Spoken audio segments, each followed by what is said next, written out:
Welcome to the Summoner's Rift preview. By now, you've probably heard about the update to Summoner's Rift, so we'd like to share more detail behind what we're trying to accomplish. Let's start with clarity. For us, this is about making all gameplay information more readable. One way we've tried to accomplish this is by controlling color, saturation, and level of detail in the environment, so it doesn't distract from that Lysandra claw sneaking up behind you.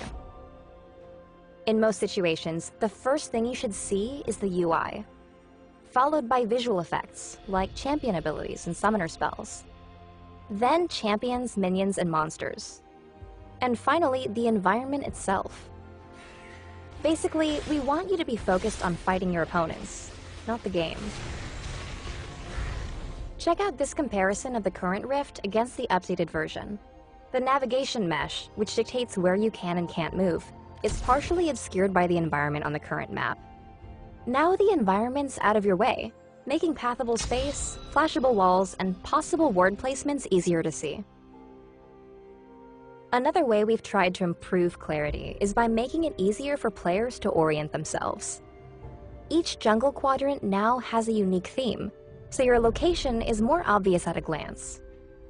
Baron serves as an orientation point, with destruction radiating outward from his pit.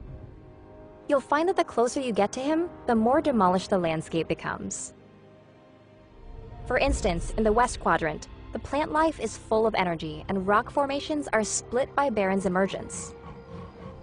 In the East Quadrant, the natural beauty of the forest was kept safe from his influence.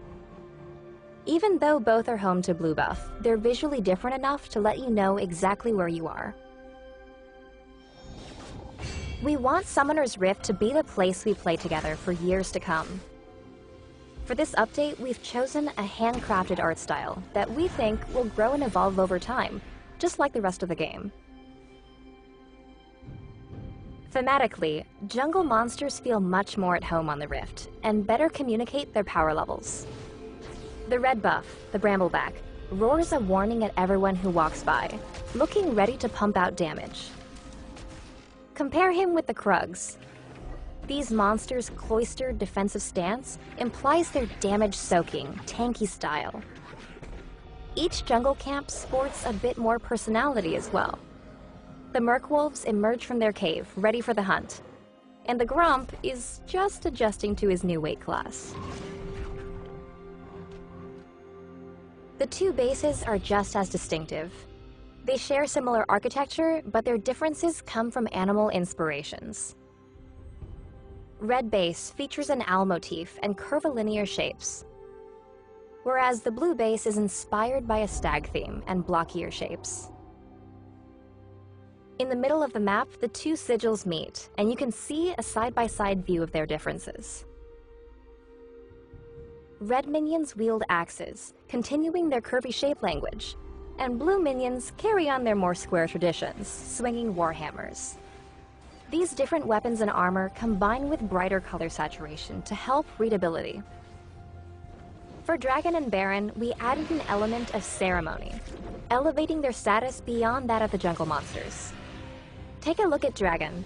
Menacing and imposing, he's very protective of his territory. In combat, Dragon's finally spent his ability points, and his new abilities better reflect the damage he puts out. Baron's new look is complemented by a redesigned kit that shows his status as the toughest boss on the Rift, and indicates how much damage he can do. His new abilities and attack pattern should feel less random, helping teams decide when to fight over this important objective. Please keep in mind that nothing's 100% complete yet, and that there are still months of effort ahead. On PBE, we'll be listening while we make tweaks, squash bugs, and improve performance. By the time the update launches, you can expect near identical performance on your machine. Along the way, check in at the Summoner's Rift Hub, where you can share in the evolution of the map. There, the conversation will continue, with dev blogs, Q&As, and patch notes that detail the latest changes. Thanks for tuning in.